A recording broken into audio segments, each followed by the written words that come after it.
Joseline Lategan graduated from UWC and spent more than 20 years in education. She has a keen interest in the functioning of the human body and mind. She enjoys modalities such as Reiki and Dianetics. She wants to make an impact on your life that will take you to a sky-high personal altitude you have never imagined in your wildest dreams.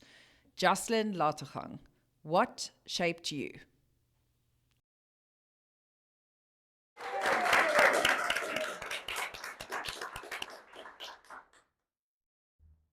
What shaped you? What shaped you into the person you are today? Coming from a so-called middle-class background, my parents tried their utmost to instill good values and ethics in their 4 children.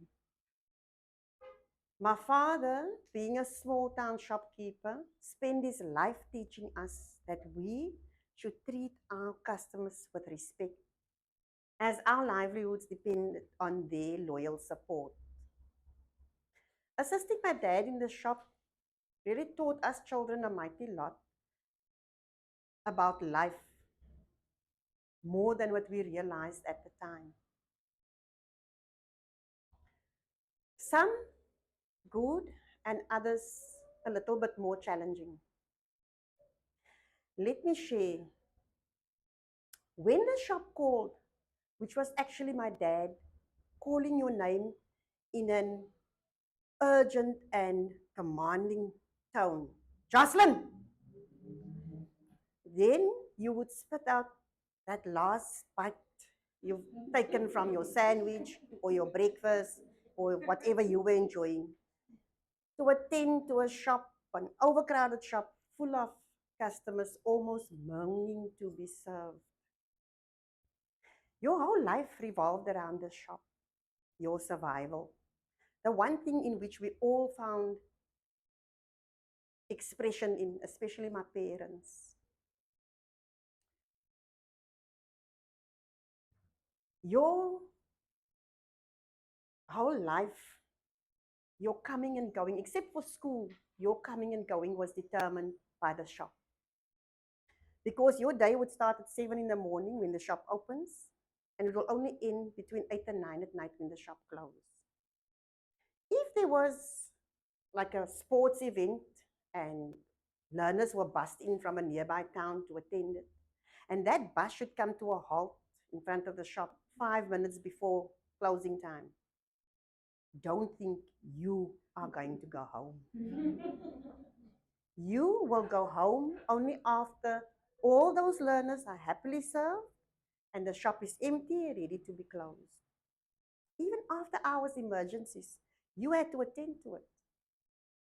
If a mother should run out of formula for a baby and she should knock at our door before 10 at night or past 9 at night, then you will politely get up from where you were seated at the dinner table and unlock the back door of the shop and attend to her emergency. No, or whatever you were busy with can be postponed or just abandoned altogether. No sequence of activities were more important than the needs of the customers. Whilst this unique childhood of mine taught me a mighty lot about customer service and the importance thereof, it also led me into my life of lack of routine.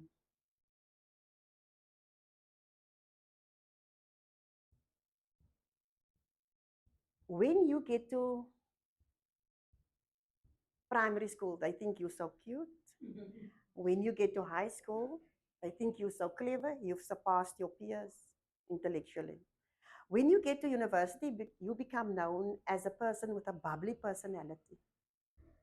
And when you get married and have children, you suddenly become the source of knowledge and so-called wisdom, without anybody ever realizing that you cannot actually be occupied for an extended period of time.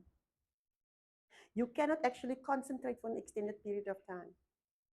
You keep up this facade of success but you're struggling to get through every day. You just can't cope.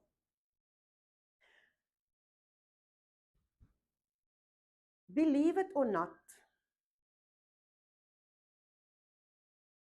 routine becomes behavior, and behavior becomes character.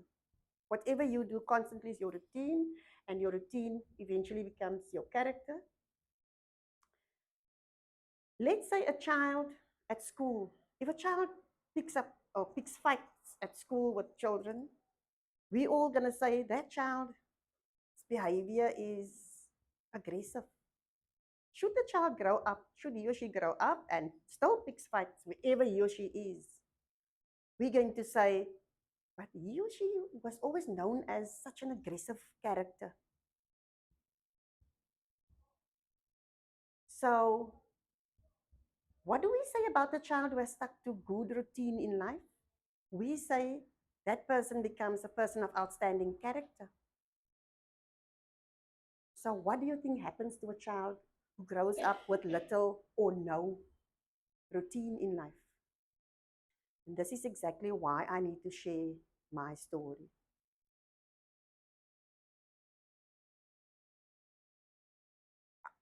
I grew up in this, in conditions not good for, or I would say, with not much routine in life. And I believe that the impact it had on me had it, is directly linked to who I am today. I believe there's a direct link between this lack of childhood, of routine in early childhood, and my ADHD, only diagnosed and admitted to at the young age of 55. After struggling, or after struggling with all the telltale signs of ADHD, a lack, not being able to concentrate for extended periods of time, after which procrastination followed, on which a lack of or unproductivity followed, after which stress came, stress in all its glory. I'm sure we all know what follows on stress. What I want to drive home by you is that if you want to prepare your child for life, create routine in your child's life. If you want to grow, grow adults with responsible adults and capable to face life, create routine in your child's life. All I ever knew was constant change of activity, constant change of activities. And nobody realized actually what effect it will have on me. And what was the consequence of it? The consequences of it, like I said, was not being able to concentrate, not being able to produce, procrastination, and eventually stress. And with stress, the next step is normally depression, medication, sometimes even addiction, unemployment, maybe even other social evils, etc. And where did it all start? It started with a lack of routine. I wish my parents knew what I now know.